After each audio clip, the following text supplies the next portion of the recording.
சின்ன வயசில் நம்ம கஷ்டப்படுறோம் அப்படின்னு வச்சுக்கோங்களேன். நம்ம பெரியவங்களா ஆனதுக்கு அப்புறம் நம்ம ஒரு பெரிய வசதியான இடத்துக்கு வந்துட்டு மீண்டும் ஒரு பெரிய சரிவை நம்ம சந்திச்சோம்னாலும் சின்ன வயசில் கஷ்டப்பட்டதுனால நம்ம அதை பேலன்ஸ் பண்ண முடியும் பாருங்க. ஆனால் நம்ம சின்ன வயசில் நல்ல செல்வ செழிப்போடு வளர்ந்துட்டு திடீர்னு நம்ம ஒரு சரிவுக்கு வந்துட்டோம்னு வச்சுக்கோங்களேன், உண்மையிலே பேலன்ஸ் பண்ண முடியாது, அப்படி திக்கி திணறி போயிடுவோம். அதனால் சின்ன வயசில் நம்ம ஒரு கஷ்டமோ அல்லது ரொம்ப ஒரு ஏழ்மையான ஒரு நிலைமையில் நம்மளுடைய வாழ்க்கை இருந்து நம்ம வந்து பெரிய நிலைமைக்கு வந்திருந்தோம்னு வச்சுக்கோங்க, எந்த நிலைமைக்கு நம்ம எவ்வளோ பெரிய உயரத்துக்கு போனாலும் சரி அப்பையும் அதே மாதிரி தான் நம்ம இருப்போம்.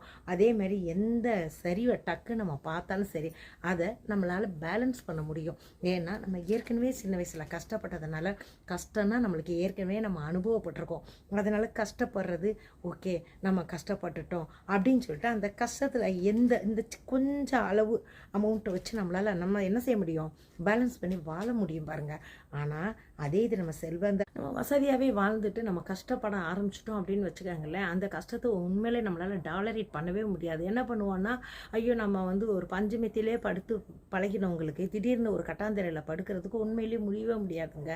அதனால் நம்ம எவ்வளோ வசதியாக இருந்தாலும் அந்த ஒரு என்ன சொல்கிறது, எல்லாத்தையும் சகிச்சு பேலன்ஸ் பண்ணுற அளவுக்கு நம்ம ஒரு ட்ரைனிங் கொடுத்துறோம்.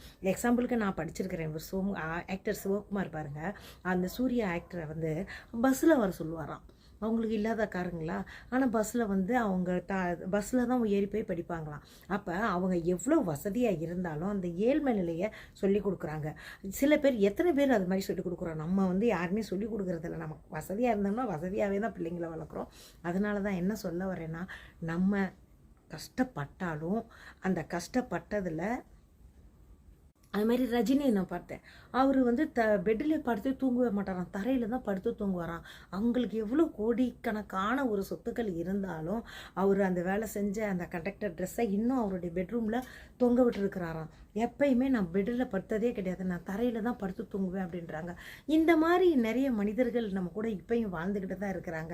ஆனால் நம்ம என்ன நினைப்போம், சில நேரம் இவங்கெல்லாம் எதுக்கு இவ்வளோ வச்சுட்டு அப்படி செய்கிறாங்க அப்படின்ற மாதிரி இருப்போம். இன்றைக்கி எவ்வளோ கஷ்டப்படாதவங்க, வசதி இல்லாதவங்க கூட என்ன செய்வாங்க, தாத்தானுடைய பிள்ளைங்களை வந்து ரொம்ப நல்லா வளர்க்கணும்னு சொல்லிட்டு ஆசைப்பட்டுட்டு அதுங்களை வீணாக கெடுத்து விட்ருவாங்க.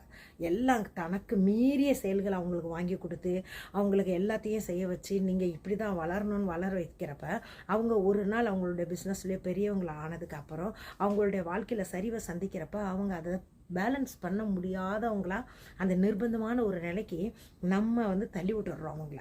அதனால் எப்பயுமே சின்ன வயசுலேருந்தே நம்ம வந்து ஒரு கஷ்டப்படுறத சொல்லி